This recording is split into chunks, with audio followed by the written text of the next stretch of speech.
이 이야기는 학창시절의 교우 관계로 고민을 한 적이 있는 분들께 십중 공감이 될 것 같습니다. 여성 애독자분이 보내주신 이 사연을 함께 만나볼까요? 여러분들은 학교 다닐 때 어땠나요? 아마 대부분은 3명 이상의 무리에 속해서 학교를 다녔을 것으로 예상됩니다. 만약 그 수가 홀수라면 반드시 한 명은 힘든 사람이 나온다는 이야기가 있죠. 저는 그런 상황에서 자리를 맞춰 학창시절을 시작하게 된 케이스였습니다. 저는 중학교에 입학한 직후 1학년 때 같은 초등학교 출신인 친구들 몇 명과 운 좋게도 한 반이 되어 함께 공부했습니다. 그래서 아예 새로운 친구들을 만들 생각조차 하지 못한 채 1년을 보냈었어요. 어쩌다 그런지 중학교 생활에 적응한 후인 2학년 때부터는 다른 친구들과 새로운 교제를 시작하면서 5명의 친구들과 친해지게 되었습니다. 처음에는 별다른 문제가 없었는데 3학년이 되어서는 5명 중 3명이 같은 반으로 배정되었습니다. 이 3명과 함께 공부하게 되었죠. 2명과 함께 반 친구였지만 다른 2명을 배척한 것으로 오해를 사고 궁지에 몰린 적이 있었습니다. 그들은 제게 냉담하게 대하며 심증을 얹고 그 사람이 행동을 유혹하고 돌아오려 애썼다. 그때서야 프런트로부터 유찬들을 듣고 상황을 이해하며 성취에 나서긴 했지만 이미 늦어버린 시점이었습니다. 제 반 친구인 2명은 피하려고 했고 나머지 2명은 다시 모여 이해관계를 정리하며 함께 지내려 했습니다. 예술반에서의 집단이 정립돼서 새로운 친구를 찾는데 어려움을 겪었던 어려운 상황이었습니다. 저는 다시 친구들이 나를 받아줬으면 좋겠다고 희망했지만 그러지 않았어요. 제가 계속해서 그들에게 다가가려고 하고 무리에 속하려고 했더니 한 명의 친구가 진실을 말해주었어요. 알고 보니 제가 그들 중 한 명에게 크게 실증을 주었기 때문에 무리짓는다고 해서 왕따를 당하게 된 거라고 했어요. 제가 오랫동안 짝사랑하던 어떤 고등학생 오빠를 따로 만나서 발생한 문제라고 하셨어요. 저는 그 오빠에게 어떤 감정도 없었고 네트워크를 넓히고 싶다는 생각만 했기 때문에 그 요청을 들어주었던 거였습니다. 그런데 그 때문에 질투심을 일으켜서 상황이 어떻게 전개될지는 전혀 몰랐었어요. 그렇게 될 줄 알았다면 그 오빠 쪽은 아예 거들떠도 안 볼 거예요. 한참 감수성이 예민했던 시기였는데 그런 일을 겪은 저는 하늘이 원망스럽고 학교에 가는 것은 물론이고 살기까지 싫다는 생각까지 들었습니다. 제가 친구나 다른 인간관계에 집착하는 중학생이었다는 것은 초등학교 때 겪은 집안의 나쁜 일 때문인 것 같아요. 왜냐하면 저는 초등학교 5학년이었을 때 저희 집이 폭삭 망했거든요. 그 전까지만 해도 같은 반 친구들과 비교했을 때 조금 더 잘 살던 수준이었던 우리 집은 한순간에 거들떠도 안 되는 수준으로 전락해버렸습니다. 고층 아파트에서 아주 오래된 작은 빌라로 이사를 가게 되었을 때부터 저는 정신적 충격에서 벗어나지 못한 것 같아요. 처참해진 곳은 비단 경제적 상황뿐만 아니라 부모님의 관계도 마찬가지였습니다.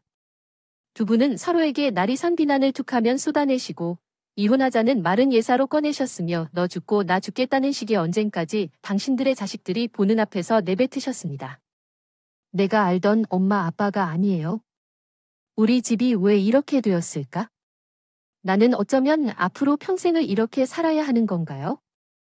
초등학교를 졸업하고 중학생으로 올라가던 시기에 저는 그래서 조금도 조회도 행복하지 않았습니다. 설레는 마음도 없었어요. 다만 우울하고 긍정적인 기운 따위는 조금 더 없는 집구석에 원망스러울 뿐이었습니다. 갑작스레 가난해진 것에 대한 현실을 비관하다 못해서 저는 언젠가부터 상황을 회피하고픈 욕구에 사로잡혔습니다. 제가 처한 현실과 제가 꿈꾸는 이상이 너무나도 다르다는 절망을 계속 느끼다간 하루하루를 살아가지 못할 것 같았거든요. 그래서 중학교 때는 친구들 앞이나 선생님들 앞에서 제가 만들어낸 캐릭터대로 가면을 쓰고 살았습니다. 용돈 한 푼 못 받는 가난한 집안의 딸이 아닌 척, 그저 새로운 물건을 선택 좀 한다. 사는 곳에서 크게 흥미가 없는 성격인 척하는 입만 열면 잔소리와 욕만 쏟아내는 부모님을 가진 적이 없는 척하는 부모님 두 분도 바쁘셔서 일 때문에 각종 학교 행사에 못 오시는 척하였고 부단히 노력하여 꾸역꾸역 지내왔습니다. 그러면서 마음속엔 언제나 공허함이 가득했고 애정을 주고받을 상대를 찾아 친구든 누구든 상관없이 의지했습니다. 그 행동이 친구들에게 나쁘게 비칠 줄은 상상조차 못했는데 오해로 인해 저는 중학교 3학년 시기 동안 외롭고 쓸쓸한 시간을 보내야 했습니다. 매점에 나온 새로운 과자로 친구들이 흥미를 가질 때도 저는 그의 흥미를 느끼지 않았습니다. 없는 척을 한 후 학원에 다니지 못했죠. 그래서인지 슬슬 돈이 부족해서 너무 없는 집에 살아가는 것을 같은 반 친구들이 알아차리는 것 같았습니다. 차라리 은따라서 다행이다. 가난한 집에서 화목하지 못한 환경에서 살고 있는 것이 눈에 띄는 것보다는 훨씬 좋을지도 몰라요. 은따라는 꼬박히 혼나는 것을 뜻하는데 그때 제 처지가 정확히 그랬어요. 너무나 심적으로 고통스러웠고 중학교를 빨리 졸업해서 고등학교에 진학하는 순간만을 손꼽아 기다렸습니다. 공학 대신 여고에 진학하겠다고 결심했었죠. 남자 때문에 오해받는 것은 진짜 짜증나고 여자끼리 있는 분위기라면 훨씬 나을 것 같다는 생각을 했기 때문입니다. 내 모습을 비웃거나 비난하는 친구들의 행동을 애써 무시하면서 중학교의 마지막 시간을 보냈습니다. 한때는 정말 친했던 친구들에게 우정이 참으로 따뜻하다는 생각을 했었는데요. 고등학교에서 같은 반 친구들과 친해질 새로운 사람에게 내 얘기를 다 털어놓았습니다. 너무나 친한 친구가 필요했고 또 그리웠기 때문에 조금 가까워지자마자 나는 내 안의 이야기를 너무 성급하게 말해버렸습니다. 친구에게 내 마음을 전부 드러내기로 했었어요. 그러던 중 그 친구로부터 배신을 당했습니다. 1학기는 어찌저찌 넘겼지만 2학기에 들어서니 항상 내 옆에 다녀줬던 친구가 나를 피해가는 것을 느꼈고 함께 있는 반 친구들도 나를 미묘하게 무시하기 시작했습니다. 알고 보니 그 친구가 내 집안 이야기를 다른 사람들에게 퍼뜨렸다는 것이었어요. 나는 가난한 집에서 살고 있다는 이야기를 퍼뜨리며 우리 집 환경이 개판이고 희망의 불씨는 보이지 않는 부모님 밑에서 고생하는 내 모습을 이 친구가 퍼뜨린 후였습니다. 사실 그 친구로부터 동정을 받길 원했었던 것이었죠. 관심을 끌고 싶었다면 자극적인 양념을 칠했던 것이었어요. 이야기를 생생하게 전달해주기 위해 노력했던 친구에게 말이죠. 옛 친구가 내 이야기를 들으면서 호응을 보내준다는 것도 좋았지만 모든 이야기가 그의 좋은 호의를 얻기 위해 과장되어 들릴 정도로 힘들게 부풀려진 즐거운 이야기 덩어리 중 하나로 전락했습니다. 이제 나는 대책 없이 구석에서 약간 이상한 정신에 시달리며 천하의 불효자로 낙인을 찍혀반 친구들이 피하는 대상으로 만들어졌어요. 내가 경계 없이 떠들어대던 제자랄의 이야기가 이런 부정적인 결과로 되돌아올 것이라곤 상상조차 하지 못했습니다. 상대에 대해 나의 취약한 면을 드러내다. 나에게 그것이 약점이 될 수 있다는 것을 깨달았습니다. 성인이 되고 난 뒤, 그리고 사회생활을 하게 되면 더 깨닫게 됐어요. 그러나 학창시절에는 이 측면에 미숙했기 때문에 무심했죠. 마음 상처를 입은 후, 난 더욱 의기소침해졌고 친구들과 함께 보내는 학교 생활이 예전의 기억이 되었습니다. 몰래 따돌림을 당하며 한 번도 반격하지 못한 채 2학년이 돼버렸죠. 반드시 같은 반에 속하길 원치 않았던 사람들이 2학년 때 같은 반에 편입되었어요. 망했어. 그리고 배정된 반에서 몇몇을 확인한 후에 난 좌절했습니다. 당연한 순서대로 2학년이 되어도 저는 겉돌았지만 어느 순간 저에겐 내밀어진 손길이 있었습니다. 제가 믿을 수 없는 눈으로 그 손길의 주인공을 바라봤어요. 그 친구는 바로 반에서 가장 예쁜 척에 속하는 미모의 소유자였기에 일찍부터 저도 그를 알고 있었습니다. 그래서 나는 그 친구를 셋이라고 칭할게요. 세훈이는 키도 큰 편이었고 얼굴도 예쁘다고 생각했는데 자기만의 분위기가 뚜렷했던 친구였어요. 그의 일은 1학년 때 좀 있었나 보이더라고요. 2학년으로 넘어가기 전에 발생한 친구들과의 사소한 사건들이 있었고 그 일로 인해 원래 함께 놀던 패에서 떨어져 나와서 남는 상태였다고 했습니다. 그러나 나와는 달리 세훈은 외모가 꽤 나쁘지 않아서 완전히 무시당하는 것은 아니었고 언제나 친해지고 싶어하는 사람들이 있었어요. 2학년이 되고 나서 1학년 때부터 더 어렵고 힘들어졌어요. 특히 점심시간이 가장 힘들었고 서러웠죠. 다른 친구들과 어울리고 싶어서 노력했지만 근처에 다가가서 웃어도 그들의 취향에 맞추기 위해 노력하는 나 자신의 모습이 너무 초라해서 견딜 수가 없었어요. 어느 날 반 친구들이 화장실에서 이야기하는 것을 우연히 들었어요. 우리 팀에 들어오고 싶어서 좀 안달부리는 모습이 보여? 그렇게 노력하는 것만은 가상한 것 같아요.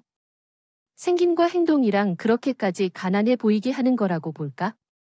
그 사람 진짜 빈티가 너무 나서 옆에 있는 사람들이 무시당하는 정도야?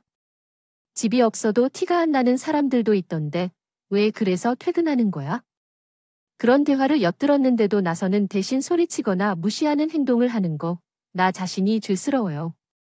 솔직히 몇 번이나 죽고 싶다는 충동을 느꼈는지 몰랐어요. 학교를 그만두고 싶다는 생각을 더 많이 수십 차례 품어봤지만 그런데 딱 그렇게 생각하는 중에 제 앞에 나타난 분이 있었어요. 먼저 손을 내밀어 준 사람이 바로 세윤이란 친구였던 것입니다. 야, 너 혹시 밥 같이 먹을 사람 없으면 오늘부터 나랑 같이 먹을래? 세훈이가 그렇게 물어왔을 때 저는 심장이 터질 것만 같았다. 못해서 제가 꿈을 꾸는 건가? 환청을 듣는 것인가 싶었을 정도였어요. 어떻게 그 순간에 저한테 이런 선의가 내밀어질 수 있었을까요? 저랑 똑같이 반에서 겉돌기는 했지만 예쁜 외모에다가 성격까지 쿨하고 어딘가 함부로 대할 수 없는 분위기를 풍겨대는 세훈이는 위치가 달랐습니다. 저는 얼떨결에 세훈이와 다니게 되었습니다. 세훈이는 저와 식사 시간을 함께 보내준 뿐만 아니라 쉬는 시간에도 함께 있어 주었습니다. 음악원의 학교 생활은 조금씩 나아졌고 다른 친구들의 소식을 듣다 보니 누나를 괴롭히는 일을 줄이고 대신 밝은 미소를 지게 되었습니다. 세훈이와 대화를 나누며 서로를 알아가기도 했고요. 그러던 어느 날 우리 반에서 부실장을 맡고 있는 애가 세훈이에게 이렇게 말하는 소리를 들었습니다. 세훈아, 너 왜 자꾸 그 애랑 놀아? 걔가 불쌍해서 그러는 건 알겠는데 별로 안 그랬으면 좋겠어. 걔랑 있으면 진짜 없어 보여? 걔 가정 환경 구질한 거 너도 들어서 알지 않아? 모두가 올리기 싫어하는 구질하고 오물한 가난뱅이랑 왜 놀아주냐는 것이었어요. 그것을 들어버리는 저는 순간적인 분노와 함께 두려운 마음이 솟아났어요. 세훈이가 그 말에 동조하면 어쩌나 싶어서요. 그런데 부실장이 떠들어대는 말소리를 한참 듣고 있던 세훈이가 갑자기 코웃음을 크게 치더니 이렇게 말을 합니다. 이거 되게 웃기는 애네. 야, 내 마음이야. 내가 누구랑 다니든 내가 뭔 상관인데 내가 뭐네 엄마라도 돼. 그러자 부실장은 말문이 막혀서 아무 대답도 못했어요. 조금 있다가 슬쩍 봤더니 부실장이 입을 꾹 다물고 얼굴이 조금 빨개져 있었습니다. 저는 자기 소신대로 할 말 다 하고 마음 가는 대로 행동하는 세훈이가 정말 멋있다고 생각했어요. 저는 중학교 때부터 교우 관계에 어려움을 겪기 시작하면서 그 후유증으로 계속 허덕이고 있었고 자꾸만 소심해져만 가고 있었는데 세훈이는 남의 시선이나 평가에 굴하지 않고 당당하게 행동하는 것이 정말 놀랍기도 했습니다. 저랑 동갑 친구인데 어떻게 그렇게 성숙할 수 있었나 싶었어요. 그렇다고 세훈이가 아주 유복한 집안이거나 공부를 잘한 것도 아니라거나 그런 것도 같았어요. 그것도 아니었거든요. 나한테는 세훈이 같은 멋진 친구가 생겨서 정말 다행이다. 세훈이가 아니었으면 나는 진짜 학교를 관두고 싶어서 어쩔 줄 몰랐을 거야. 저는 세훈이와 점점 더 가까워지고 갑작스럽게 새을 빠져드는 새가정사가 세훈이에게도 있음을 알게 되었습니다. 알고 보니 세훈이는 재혼 가정에서 자란 아이였더군요. 그것도 세훈이의 모친이 불륜을 저질러서 생긴 일이었습니다. 애꿎은 부친만 어쩌다 보니 이혼을 당하게 되었고 세훈이는 자신의 의견을 한 번도 내어보지 못한 채 모친과 함께 살게 되었다고 합니다. 모친이 재혼한 세훈이의 새아버지는 질적으로 별로 좋지 않은 분이라고 말했기 때문에 세훈이는 집에 마음이 안 찰 상태로 지내고 있다고 했습니다. 곡이 재생되며 나는 고등학교를 졸업하면 집안을 떠날 거야.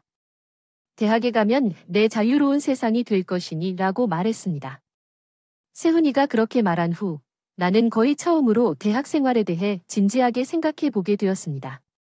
세훈의 도움으로 2학년을 순조롭게 마치고 3학년이 되었을 때였습니다. 저를 안 좋아하지 않았던 몇 명과 같은 반이 되어 정말 힘들었는데 다행히도 옆반이었던 세우가 절대 잊지 않고 찾아와서 매 쉬시간이나 식사 시간마다 함께 지내주어서 어렵지 않았습니다. 주말에는 따로 만나서 도서관에도 다니기 시작했어요. 세훈 덕분에 공부에 집중하게 되었고 성적에 대해 점점 욕심이 생기기 시작했습니다. 원래는 고등학교에 입학한 직후까지만 공부를 적당히 포기하고 대충 전문대에 진학해서 빨리 취업하려고 했었거든요. 제가 공부를 잘하는 것도 아니라고 생각했고 집안 상황도 돈이 없는 것이라 생각했었는데요. 궁금해서요. 그런데 세훈이가 어느 날 문득 제게 진지하게 이런 말을 했어요. 내가 너라면 좋은 대학에 가는 걸 포기하지 않을 것 같아. 그 기간 동안 공부해서 지금까지 성적이 나온 거면 너는 공부머리가 있는 것 같거든. 혹시 빡세게 남은 시간 수험 공부에 올인해서 높은 대학을 노려볼 생각은 없니? 세훈이가 저를 앉혀두고 진작에 입시에 대해 이야기하길래 제가 깜짝 놀랐어요. 고2라도 모를 텐데 이미 3학년이잖아. 올해로 끝인데 뭘 어떻게 해야 할지 모르겠어요. 우리 집은 나를 재수 공부하게 할까요?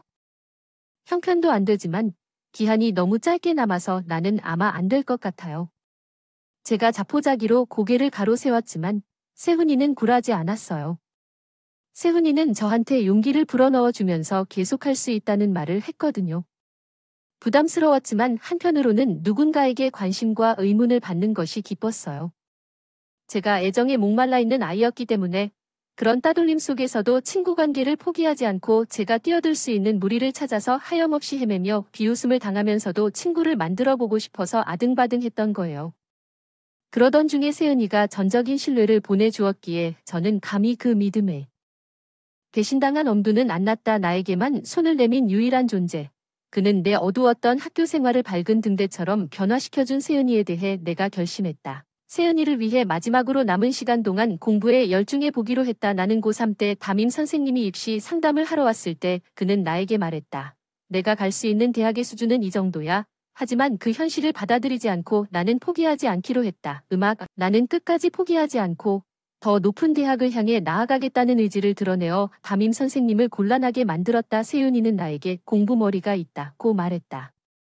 분명하게 말하자면 나는 그것만 믿고 끝까지 내내 도전해봤다. 죽던지 밥이 되던지 한번 해보자. 사교육을 받지 못했고 필요한 문제집을 다 살 수 없었지만 세은이가 자신의 문제집을 주었기 때문에 받아들여 열심히 공부했다. 적어도 그 문제집에 있는 문제들을 다 통달하고 말겠다는 각오였다. 그리고 곧 희한한 사실을 깨달았다. 세은이의 말처럼 제가 공부에 꽤 능한 모습을 보였다. 다른 친구들이 3년 동안 얻은 실력을 저는 6개월 만에 따라잡았다. 그해 이전까지 왜 제가 스스로 공부를 별로 못하는 아이라고 생각해왔는지 모르겠습니다. 그러고 보니 초등학교에 입학하자마자 받아쓰기부터 산수까지 늘 성적이 좋았는데 가세가 완전히 망하면서부터는 정신적인 충격이 너무 심해서 공부를 서서히 놓아버렸던 것 같아요. 녹슬었던 머리가 수년 만에 다시 살아나면서 드디어 기능을 하기 시작하였고 저는 은근하게 공부의 맛을 느끼기 시작했습니다. 그 결과 저는 꽤나 인정받는 대학교에 입학할 수 있었어요. 원래는 그 대학교보다 조금 상위의 대학교에도 갈 수 있었지만 장학금을 놓칠 수 없어서 최종 선택을 했습니다. 제 대학 입학 소식은 우리 반뿐만 아니라 교무실에서도 화제였어요. 사건이 조금 늦게 일어났기 때문에 직접 보지 못했지만 학교 정문에 우수한 대학에 입학한 학생들의 이름이 현수막에 걸렸는데 제 이름 또한 그 목록에 포함돼 있었어요. 저는 서울의 소재한 명문대에 입학하게 되었고 세은이는 경기도의 한 4년제 대학에 입학했습니다. 학교 위치가 너무 먼 것으로 보아 앞으로의 일정이 어려울 것 같다는 생각이 들었어요. 20살이 되자마자 친구들이 술집에 가면서 성인이 된 느낌을 즐기더라고요. 사실 저도 그런 모임에 참여하고 싶었는데 언감생심이었어요. 어렵게 아르바이트 자리를 구해서 고등학교 졸업 전에 돈을 벌고 있던 제 손을 잡아 이끈 것은 바로 세은이었습니다. 시내에 인기 있는 술집에 쟤를 데려가 준 것도 모두 세은이 때문이었죠. 만약 세은이가 없었다면 20살을 맞이한 첫 겨울에 그런 새로운 경험을 할 수 없었을 거예요. 그때 처음으로 맥주를 마시면서 세은이에게 얼마나 감사한지를 느낄 수 있었던 것 같아요. 중학교 때와는 다르게 고등학교 졸업은 웃는 얼굴로 행복하게 할 수 있었습니다. 허구한 날 서로를 원망하며 이전에는 박으로만 내버려 두셨던 부모님께서도 저의 대학 합격 소식 이후로는 많이 더욱 관대해지기 시작하셨어요. 딱 그때부터 다시 우리 집에서도 평화가 돌기 시작했던 것 같아요. 조금씩이지만 가족들끼리 서로 대화도 나누면서 무엇보다 미래에 대한 생각을 함께 나누기 시작했던 것이 가장 감사했습니다. 그동안은 허투루 날린 재산이 너무 아까워서 그 과거에 묶여 있어서 앞으로 나아가지 못했거든요. 하지만 제가 전혀 예상하지 못했던 대학 합격 뒤에 가족들이 갑자기 정신을 차리기 시작한다니. 그런데 제가 친구의 도움을 받지 않았다면 일어날 수 없었던 변화였어요. 음악 대학을 다니게 된 이후에도 나는 세훈이와 계속 연락을 주고받았어요. 음악 1학기 중간고사가 끝나자마자 세훈이와 만나서 놀았으며 세훈아, 대학 가서 진짜 미모가 더 발랐네 나는 너 걸어올 때 조금 아까와 연예인이 온 줄 알았어. 그리고 세훈이는 순수하게 내뱉은 그 말대로 대학에서만큼은 더 좋아져 있었어. 내 눈에만 보이는 게 아니었나 봐. 인기가 많다고 학교에서 얘기하더라. 미팅 신청도 많이 왔고 선배들한테서 호감, 표시를 받는 것도 부끄러웠다고 그랬어. 저는 세훈이가 정말 괜찮은 친구라 생각하며 청춘의 시작을 멋지게 함께 열 것이라고 기대하며 살아왔습니다. 그런데 1학기가 끝나고 나서 연락이 잘 되지 않았어요. 세훈이는 인기 있는 사람이라 바빠서 나와 연락을 자주 못하리라 생각했죠. 저 역시 아르바이트 하면서 바빠서 그랬습니다. 그렇게 2학기가 시작되면서 몇 달 동안 연락이 두절된 세훈이가 먼저 나한테 전화를 걸어왔어요. 뜻밖이라 반가워서 전화를 받았지만 깜짝 놀라고 말밖에 나오질 않았죠. 세우야, 너 결혼한다는 소식을 듣고 그것도 임신한 상태라니 그런 소식을 전하려니까 너무 민망하다. 여름에 만난 남자친구와 어쩌다 보니 결국 이렇게 되었어. 다른 사람들보다 훨씬 일찍이지만 뱃속에 생긴 생명을 소중히 여기고 결혼해서 잘 살아보려고 해. 대학은 어떻게 할지. 지금 겨우 20살에 그렇게 결정을 내리면 나중에 후회하지 않을까 하는 말들이 목까지 올라오지만 내가 삼켜버렸어. 왜냐하면 세훈이가 얼마나 가정을 그리워하고 있는지 알아서야. 고등학교 졸업 이후로 세훈이는 자기 부모님과 거의 연락도 하지 않은 채로 지내고 있었습니다. 그러던 중 세훈이의 부족함을 누르는 남자가 나타났습니다. 그 상대는 세훈이보다 6살 많은 남자였습니다. 상대는 지금 대학 졸업을 앞두고 있어서 내년에는 즉시 취직할 것이라고 했습니다. 그런 얘기를 듣자 걱정이 가득했던 저는 한숨만 쉬었습니다. 세훈이는 조용히 결혼을 하고 그 남자와 부부가 되어 살았습니다. 21살에 출산을 하여 엄마가 되었고 다시 학교로 반드시 복학할 예정이었지만 결국 대학 중퇴로 최종 학력을 마쳤습니다. 남기게 되어서 별로 좋지 않은 형편의 아기를 키우면서 이제 막 취업해서 낮은 초봉을 받고 있는 남편을 부양하면서 대학교에 다시 돌아갈 용기가 생겼을까요? 저는 세훈이의 상황을 이해하는데 10분 정도가 걸렸지만 그럼에도 안타까웠습니다. 세훈이라는 사람은 이미지로 제한된 것보다 훨씬 더 나은 20대를 살아갈 수 있는 사람이었기 때문입니다. 이런 씁쓸한 마음을 뒤로한 채로 저는 학적 관리에 전념하며 대학 생활에 집중했고 이제는 삶의 환경이나 관심사가 완전히 바뀐 세훈이와 함께 하고 있습니다. 서서히 연락이 드물어졌습니다. 대학에 다니면서 공교롭기만 한 만큼 신기하게도 우리 집 상황이 조금 개선되었어요. 그래서 대학 졸업 직전에 외국을 다녀올 용기를 낼 수 있었습니다. 제 성격은 많이 변해 있어요. 꽤 활발하고 외향적으로 변해갔죠. 대학에서 사귄 친구들과 잘 맞아서 그것이 유효했네요. 짧게 외국을 다녀온 후 즉시 졸업해 인턴을 하면서 회사에서 경험을 쌓았습니다. 이것을 토대로 하여 취직한 회사에서 운이 좋게도 괜찮은 선배들을 만났습니다. 만나게 된 덕분에 다양한 인생 상담도 받을 수 있었어요. 저의 짧은 연애 이야기를 들은 선배들은 모두 남자 보는 눈이 없다며 비판을 했습니다. 정규직 직장인이 되어 깔끔한 벤츠를 만나라는 조언을 받았고 어느 날 선배 중 한 분께서 자신의 지인을 소개시켜 주셨어요. 그분과 사귀기는 하지 않았지만 대화가 잘 통해 그냥 친구 관계로 이어가고 있었는데 우연히 그 지인의 동생을 만나게 되었습니다. 저와 이 친한 동생이 연애를 시작하여 시간이 흘러 결국 결혼하게 되었습니다. 그래서 남편을 만난 것은 꽤 놀라운 일이었고 우연에 가까웠습니다. 그러나 인연은 언젠가는 만나게 되고 우리 두 사람도 어떻게든 마주치게 되어 부부가 되었습니다. 30살이 된 저는 첫 아들을 낳아 엄마가 되었습니다.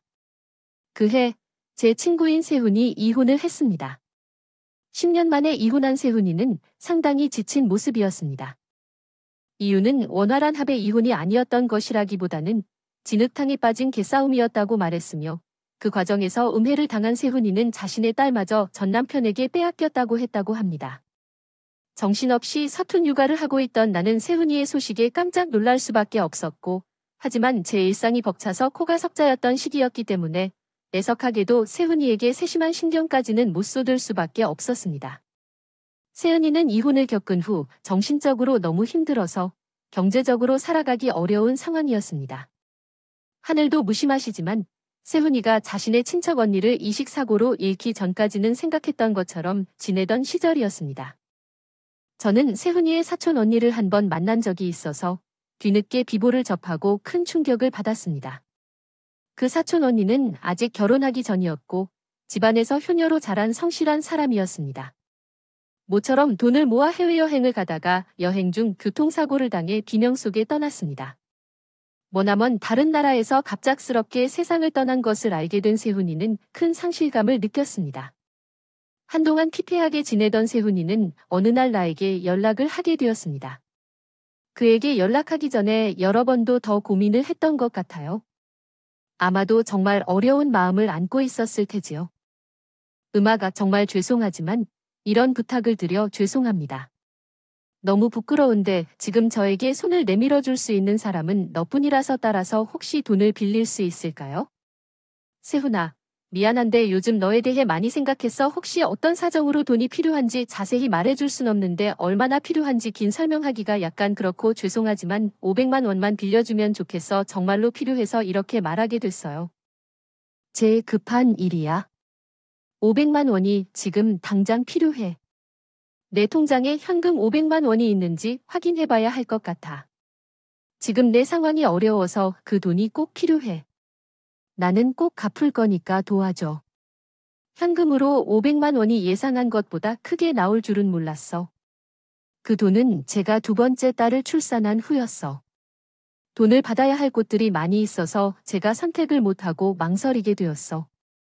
제가 세훈에게 그동안 아이 장난감이나 고급 브랜드 바디 로션과 같은 제품을 여러 차례 보내본 적이 있었지만 세훈이로부터는 아무것도 받아보지 못했거든요. 그래서 솔직히 말해서 더 이상 빌려주지 말자고 결심했어요. 세훈이에게는 내일 다시 얘기하기로 약속하고 전화를 끊었지만 500만 원씩을 빌려주는 것은 너무나 부담스럽다고 생각하고 있습니다. 현재 상황에서는 그 돈을 언제 어떻게 갚을지 명확한 약속도 받을 수 없다면 무턱대고 빌려주는 것이 어려울 것 같아요. 마음이 불편하고 곤란한 세훈이를 위로하고 싶긴 하지만 그렇다고 해서 500만 원이라는 금액을 대출해 줄 수 있는 여건이 아니라고 판단했습니다. 그런데 참 희한하게도 전날 어린이집에서 우리 아들이 옆반 친구와 싸웠다는 이야기를 저한테 전했습니다. 평소에는 그러한 일을 들어본 적이 없어서 놀랍기도 했죠. 그 친구랑 사건의 배경에 대해 물으니 특별한 이유는 없이 말다툼이 시작되어 각자 한 대씩 맞기로 한 것 같다는데요.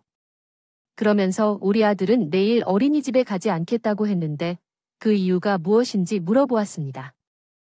그 친구를 다시 만날 생각을 하면 속에서 겁이 나고 기분이 이상해서 어린이집에 가기 싫다고 하고 있는 것입니다. 제가 우리 아들에게 말도 안 되는 소리 하지 말라고 했는데 어린 것을 호되게 타일러버리고 말아버렸네요. 그게 별일 아닌데 겨우 그것 때문에 어린이집에 못 가는 시간이 몇 시간째인지. 절에 가는 걸로 어떻게 잘알지. 벌써부터 약해져 가는 거라고 한숨을 내쉬며 둘째 딸을 재우고 있던 저는 갑자기 강렬한 깨달음을 얻었습니다. 순진무각으로 자고 있는 딸의 얼굴을 보며 눈시울이 붉어진 채 그대로 있었습니다. 말았습니다. 음악아, 나에게도 연약하고 다른 누군가의 보호 없이는 하루도 버틸 수 없었던 아이 시절이 있었으며 어린 마음에 사소한 일로 투정을 토로했던 어린 시절을 보냈습니다. 집안 환경의 변화와 함께 심한 사춘기를 겪으면서 학창 시절을 버텨냈던 적도 있었습니다. 음악아, 학창 시절에는 학교만이 나의 세계였고 그것이 전부였습니다. 요즘에는 스마트 시대로 세상이 많이 변했다고 하지만 학생들에게는 학교가 자신의 세계라는 사실이 여전히 변하지 않을 것입니다. 몇 년 전까지만 해도 학교 폭력이나 가혹한 따돌림이 프레벌런트, 극단적인 선택을 하는 아이들의 뉴스가 종종 보도되곤 합니다. 사회에 나온 성인의 관점에서는 학교 따위가 그렇게 힘들다면 곧바로 그만두면 될 일이다. 학교가 인생의 전부인가? 인생을 80년쯤 좋게 채우며 산다고 하는데 고작 10대 나이의 학교에 대해 뭐냐고 세상을 등지기까지 하는 거야? 라는 생각이 들 수도 있겠지만요. 사춘기의 그 나이에는 그렇지 않잖아요. 서서히 철이 들어가면서 자기 정체성을 찾는 과정 속에서 처음 만나는 사회가 바로 학교입니다. 그러니 학생들에게 학교가 모든 것일 수밖에 없어요. 특히 지금처럼 스마트폰이 없었던 시절에는 더욱요. 그런 것 같아요. 마땅한 도피처가 없었고 직접 눈으로 보고 듣고 겪는 좁은 세상 안에서만 살았었죠. 바로 그 시기에 나를 구해준 친구, 나에게 손을 내밀어 주었던 나의 유일한 친구가 바로 세훈이었는데 그런 생각들을 하면서 저는 어느새 눈물을 뚝뚝 흘리고 있었습니다. 만약에 힘든 학교 생활로 심적인 어려움에 처한 자기 자식이 있다면 그리고 500만 원으로 자식의 학교 생활을 구제할 수 있다면 그 돈을 안 내놓을 부모가 세상 천재야 어디 있을까요? 빚을 내서라도 500만 원을 내겠죠. 저는 아주 값진 구원을 세훈이로부터 받은 셈이었고 그것은 저로 하여금 500만 원을 더 빌려주는 걸 망설이지 말아야 한다는 생각으로 번져갔습니다. 저는 조심스럽게 남편에게 말을 꺼냈어요. 제 여고 동창회 사정이 어려우니 500만 원을 빌려주고 싶다면 하고 싶다고 했지요. 제가 진짜 300만 원만 되었어도 그것에 대해서는 혼자 처리하고 남편에게 속으로 죄를 짓고 말았을 텐데 500만 원이라는 큰 금액이기 때문에 남편에게 말하지 않고는 이것을 처리할 수 없었습니다. 나도 세훈이라면 몇 번 얘기 들어서 잘 알지? 우리 결혼식 때도 가장 일찍 와줘서 늦게까지 함께 있었던 너랑 가장 친한 동창이잖아. 맞아. 내가 가장 친밀했던 친구야. 지금도 자주 만나지 못하지만 오랜 친구인데도 여전히 고마운 사람은 바로 세훈이야. 내가 그에게 학창시절에 겪은 일들을 자세히 털어놓진 못했는데 아무래도 이제 해줘야 할 것 같아. 세훈이에게는 내가 정말 많은 도움을 받았거든. 남편이랑은 처음 듣는 과거 이야기에 놀란 눈치였지만 그래도 우리 친정집이 망해 집안 분위기가 개판이 돼서 힘들게 지냈던 일부터 억울하게 학교에서 당한 따돌림, 고등학교에 진학해서 힘들어할 때 세훈이가 손 내밀어준 것, 그리고 대학에서 친해져서 어째서 욕심을 부리게 되는지까지 털어놓았어. 조용히 듣기만 했어요. 생각이 많은 표정을 지으며 고민 좀 해보자고 했다가 다음날 출근하자마자 회사에서 저에게 연락을 했습니다. 세훈이한테 돈을 빌려주자며 허락을 구했어요. 그렇게 말한 뒤에도 돈을 빌려주기를 거부해달라고 하는데 그것은 자신으로서 할 수 없는 행동이라고 웃으면서 말했어요. 남편에게 고마웠어요. 계속해서 남편에게 감사의 인사를 한 이후 저는 기쁜 마음으로 세훈이에게 연락을 했습니다.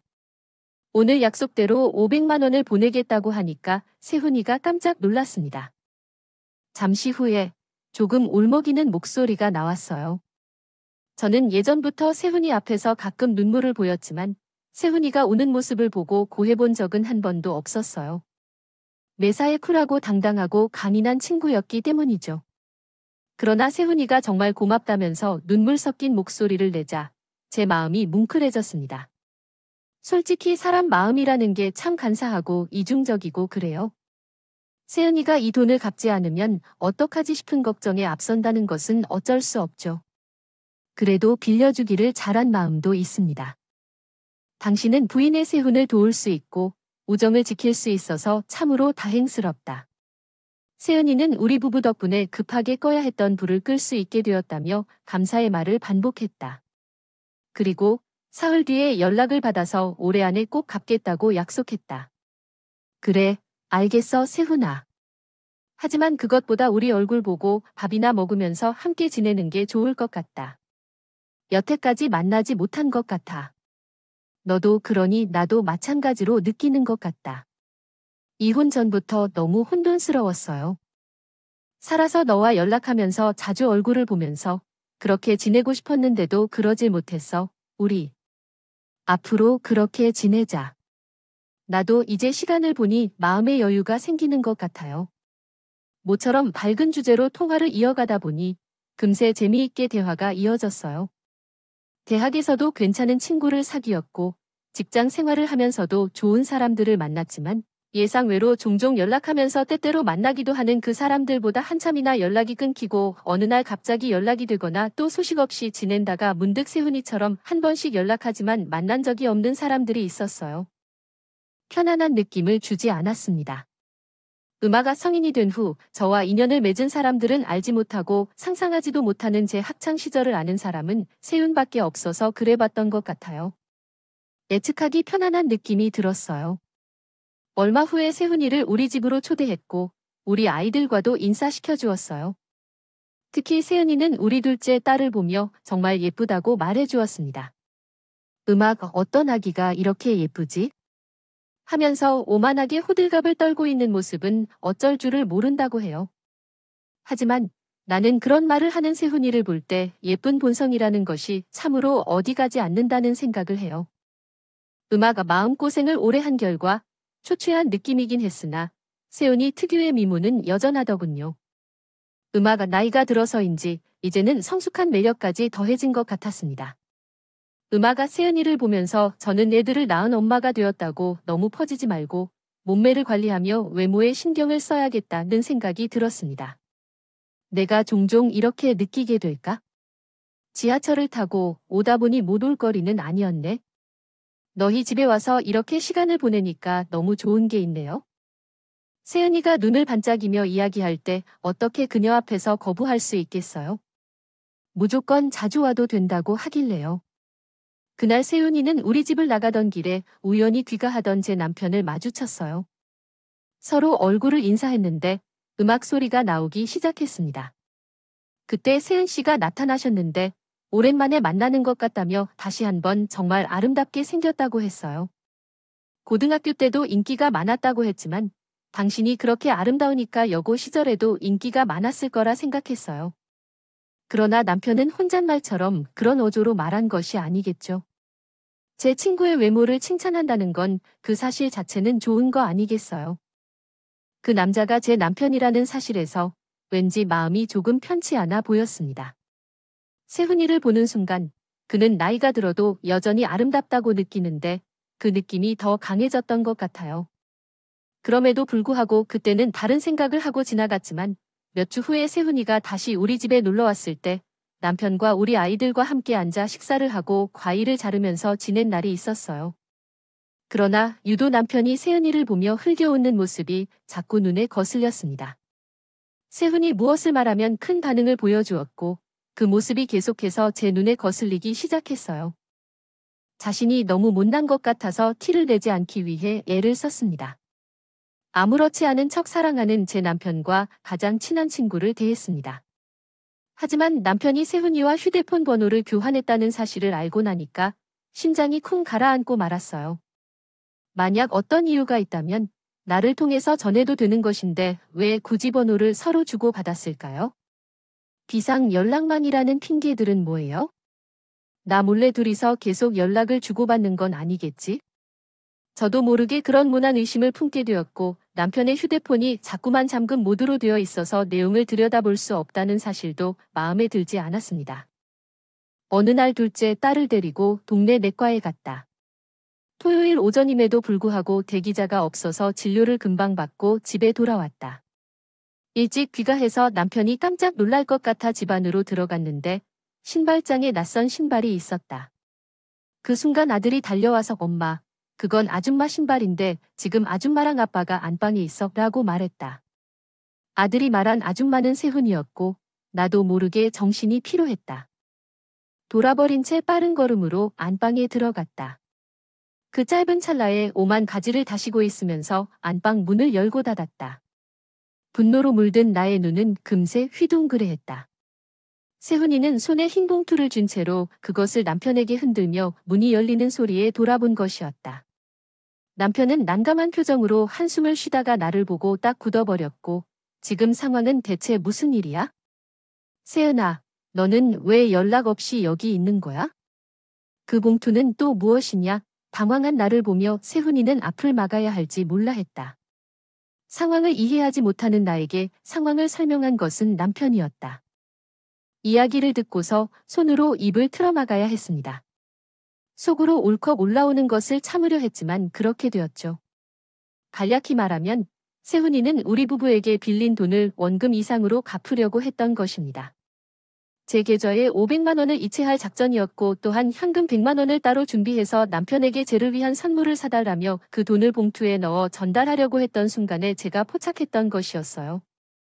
그 봉투 안을 살펴보니 현금 100만 원과 함께 작은 쪽지가 들어 있었어요. 그 종이에는 제가 좋아하는 연예인, 선호하는 색깔, 그리고 제 입맛과 같은 것들이 적혀 있었죠. 음아가 저를 꼭 잘 챙겨줘야 한다는 짧은 글것까지 읽자마자 정말 눈물을 참을 수 없어서 그냥 울어버렸어요. 세은이에게 못난 마음으로 의심을 품었던 제 자신을 견딜 수 없었기도 했고요. 사랑하는 우리 딸을 낳고 나서부터 결혼 생활이 지옥처럼 시작된 것이었어요. 전 남편은 제대로 된 배우자로 대접받은 적도 없었어요. 그런데 딸을 낳은 널 보니까 왜 이렇게 걱정이 되면서 나도 모르게 쓸데없는 오지랖을 피우고 싶어졌어요. 너는 행복하게 잘 살고 있으니까요. 결혼 생활을 망친 나는 너를 걱정하고 있는지 웃긴 일이야? 나도 알아. 그래서 너에게 내 불안을 이야기하지 못하고 자꾸 내가 행복하게 잘 사는지 확인하려고만 했어. 진짜 너무 부끄럽고 미안해. 세훈이가 눈물을 훔치며 그렇게 말했을 때 이제서야 그간의 태도를 이해할 수 있었어요.